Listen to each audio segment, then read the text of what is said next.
जिले की हलचल। आकाशवाणी लखनऊ से प्रस्तुत है जिले की हलचल। आज सुनिए गौतम बुद्ध नगर और बलिया जिलों की हलचल। पहले सुनते हैं गौतम बुद्ध नगर जिले की हलचल। आलेख और स्वर है विशालधर दुबे का। विश्व वेटलैंड दिवस के अवसर पर जैव विविधता संरक्षण, वन्यजीव संरक्षण एवं इको टूरिज्म को बढ़ावा देने के उद्देश्य से सूरजपुर वेटलैंड ग्रेटर नोएडा में वर्ल्ड फेस्टिवल 2026 का आयोजन किया गया, जिसमें राज्य मंत्री पर्यावरण, वन एवं जलवायु परिवर्तन विभाग उत्तर प्रदेश सरकार के केपी मलिक शामिल हुए। कार्यक्रम को संबोधित करते हुए राज्य मंत्री ने कहा कि विश्व वेटलैंड दिवस मनाने का उद्देश्य आम जन को आर्द्र भूमियों के संरक्षण एवं संवर्धन के प्रति जागरूक करना है। उन्होंने चिंता व्यक्त करते हुए कहा कि भौतिक और तकनीकी विकास के दौर में प्रकृति को काफी क्षति पहुंची है और अनेक पक्षी प्रजातियां विलुप्त होने की कगार पर हैं। उन्होंने सभी से प्रकृति और पक्षियों के संरक्षण के लिए सामूहिक प्रयास करने का आह्वान किया। आभार व्यक्त करना चाहूँ आदरणीय प्रधानमंत्री जी का भी, जिन्होंने आने वाले भविष्य को और ख्याल करते हुए एक पेड़ माँ के नाम लगाकर एक नया संदेश देने का काम किया, क्योंकि प्रकृति हमारे बगैर रह सकती है, हम प्रकृति के बगैर एक पल भी जिंदा नहीं रह सकते। इस अवसर पर मंत्री ने फोटो गैलरी का शुभारंभ किया तथा पर्यावरण, जैव विविधता एवं पक्षी संरक्षण से संबंधित प्रदर्शनी का अवलोकन किया। वर्ल्ड फोरम ऑफ अकाउंट 2026 का आयोजन 30 जनवरी से 1 फरवरी तक India expo mart greater Noida में किया गया, जिसका उद्घाटन केंद्रीय वाणिज्य एवं उद्योग मंत्री पीयूष गोयल ने किया। कार्यक्रम को संबोधित करते हुए पीयूष गोयल ने कहा कि भारत तेजी से एक मजबूत वैश्विक आर्थिक शक्ति के रूप में उभर रहा है। सरकार की नीतियों, सुधारों और उद्योग अनुकूल वातावरण के चलते देश न केवल आत्मनिर्भर बन रहा है, बल्कि अंतर्राष्ट्रीय मंच पर भी अपनी सशक्त पहचान स्थापित कर रहा है। 2047 में भारत को विकसित भारत बनाने में चार्टर्ड अकाउंटेंट की महत्वपूर्ण भूमिका होगी। पीयूष गोयल ने भारत की तेजी से बढ़ती अर्थव्यवस्था, मेक इन इंडिया और आत्मनिर्भर भारत अभियान की सफलता का उल्लेख किया। उन्होंने कहा कि भारत आने वाले वर्षों में दुनिया की शीर्ष अर्थव्यवस्थाओं में शामिल होगा। गौतम बुद्ध नगर में यमुना एक्सप्रेसवे औद्योगिक विकास प्राधिकरण क्षेत्र के सेक्टर 11 में 250 एकड़ भूमि पर फिनटेक पार्क विकसित किया जाएगा। योजना के अनुसार सेक्टर 11 का fintech park banking, digital payment, insurtech, investech और इंटरनेशनल मनी ट्रांसफर से जुड़ी कंपनियों के लिए एक साझा मंच प्रदान करेगा। यहाँ वित्तीय सेवाओं से जुड़ी सभी आधुनिक तकनीकों को एक ही परिसर में विकसित और स्थापित किया जाएगा, जिससे कि स्टार्टअप से लेकर बड़ी वैश्विक कंपनियां यहाँ तक निवेश के लिए आकर्षित हो सकें।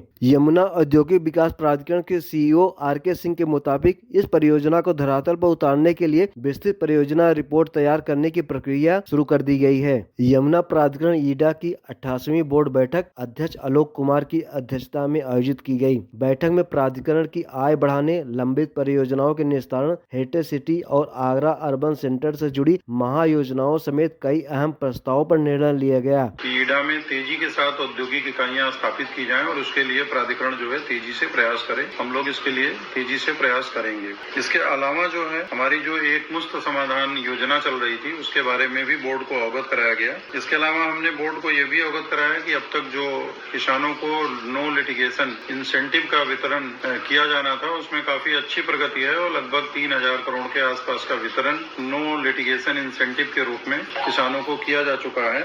सूक्ष्म, लघु एवं मध्यम उद्यमों के सशक्तिकरण एवं समग्र विकास के उद्देश्य से RAMP कार्यक्रम के अंतर्गत एकीकृत जागरूकता कार्यशाला का आयोजन किया गया। कार्यशाला का उद्देश्य MSME इकाइयों को विभिन्न सरकारी योजनाओं, निर्यात अवसरों, वित्तीय सहायता, डिजिटल प्लेटफॉर्म तथा गुणवत्ता एवं प्रमाणन प्रणालियों के संबंध में व्यापक जानकारी प्रदान करना था। कार्यक्रम में आलोक कुमार, अपर मुख्य सचिव MSME एवं निर्यात प्रोत्साहन विभाग उत्तर प्रदेश सरकार ने MSME को राज्य एवं राष्ट्रीय अर्थव्यवस्था का प्रमुख विकास इंजन बताते हुए उनकी प्रतिस्पर्धात्मक एवं लचीलापन बढ़ाने हेतु केंद्र एवं राज्य सरकार के विभिन्न योजनाओं एवं नीतिगत पहलों पर प्रकाश डाला। उन्होंने विशेष रूप से MSME एवं हस्तशिल्प क्षेत्र का उल्लेख करते हुए कहा कि भारतीय कारीगरों की रचनात्मक एवं शिल्प कौशल विकास स्तर पर अद्वितीय है। संसद सदस्य सड़क सुरक्षा समिति एवं जिला विद्यालय यान परिवहन सुरक्षा समिति की संयुक्त समीक्षा बैठक नोएडा कैंप कार्यालय में आयोजित की गई, जिसमें सांसद डॉक्टर महेश शर्मा शामिल हुए। सांसद ने नोएडा, ग्रेटर नोएडा एवं यमुना औद्योगिक विकास प्राधिकरण के अधिकारियों को निर्देशित किया कि वे 35 नए चिन्हित ब्लैक स्पॉट सुधार कार्यों में तेजी लाएं तथा नवंबर माह में चिन्हित 152 दुर्घटना हॉट स्पॉट अब तक की गई कार्रवाई की विस्तृत एवं तथ्यपरक रिपोर्ट शीघ्र प्रस्तुत करें। साथ ही यह भी सुनिश्चित किया जाए कि प्रस्तावित सुधार कार्य समयबद्ध, गुणवत्ता युक्त एवं मानक अनुरूप हो। गौतम बुद्ध नगर जिले की हलचल के बाद आइए सुनते हैं बलिया जिले की हलचल। आलेख और स्वर है विनय कुमार का। बलिया जिले में राजकीय पॉलिटेक्निक कॉलेज ग्राउंड में मुख्यमंत्री सामूहिक विवाह समारोह का भव्य आयोजन किया गया। कार्यक्रम के मुख्य अतिथि प्रदेश के परिवहन मंत्री दयाशंकर सिंह रहे। इस अवसर पर कुल 227 जोड़ों का बायोमेट्रिक सत्यापन कर विवाह संपन्न कराया गया। इनमें 225 जोड़ों ने हिंदू रीति रिवाज के अनुसार अग्नि को साक्षी मानकर 7 फेरे लिए, जबकि 2 मुस्लिम जोड़ों का निकाह संपन्न हुआ। परिवहन मंत्री दयाशंकर सिंह ने कहा कि कन्यादान सबसे बड़ा दान माना गया है। उत्तर प्रदेश के मुख्यमंत्री योगी आदित्यनाथ ने मुख्यमंत्री सामूहिक विवाह योजना शुरू कर लाखों बेटियों को सम्मान पूर्वक जीवन जीने का अधिकार दिया है। उन्होंने बताया कि पहले इस योजना के अंतर्गत 50,000 रुपए की सहायता दी जाती थी, जिसे मुख्यमंत्री योगी आदित्यनाथ ने बढ़ाकर 1 लाख रुपया कर दिया है, ताकि बेटियों के विवाह में किसी प्रकार की कमी न रहे। बलिया जनपद में राष्ट्रीय फाइलेरिया उन्मूलन कार्यक्रम के तहत जनपद में 10 फरवरी से 28 फरवरी तक फाइलेरिया से बचाव के लिए अभियान चलाया जाएगा। फाइलेरिया उन्मूलन एक अत्यंत महत्वपूर्ण जन स्वास्थ्य अभियान है। मुख्य चिकित्सा अधिकारी डॉक्टर विजय यादव ने बताया कि ये प्रोग्राम फाइलेरिया बीमारी से मुक्ति के लिए अभियान है, जिसमें 1 साल से ऊपर के सभी लोगों को दवा खिलाई जाएगी। 10 दिन तक ये कार्यक्रम चलेगा। यदि पूरी आबादी को ये दवा खिला दी जाती है तो फाइलेरिया बीमारी तबकि इस देश से समाप्त हो जाएगी। बलिया जिले में प्रदेश सरकार के आयुष, खाद्य सुरक्षा एवं औषधि प्रशासन राज्य मंत्री डॉक्टर दयाशंकर मिश्र दयालु ने निरीक्षण भवन में केंद्रीय बजट 2026-27 को लेकर पत्रकारों के साथ प्रेस वार्ता की। उन्होंने कहा कि यह बजट केवल आंकड़ों के संकलन नहीं, बल्कि प्रधानमंत्री नरेंद्र मोदी के नेतृत्व में विकसित भारत 2047 और आत्मनिर्भर भारत के लक्ष्य को साकार करने वाला दूरदर्शी विजन डॉक्यूमेंट है।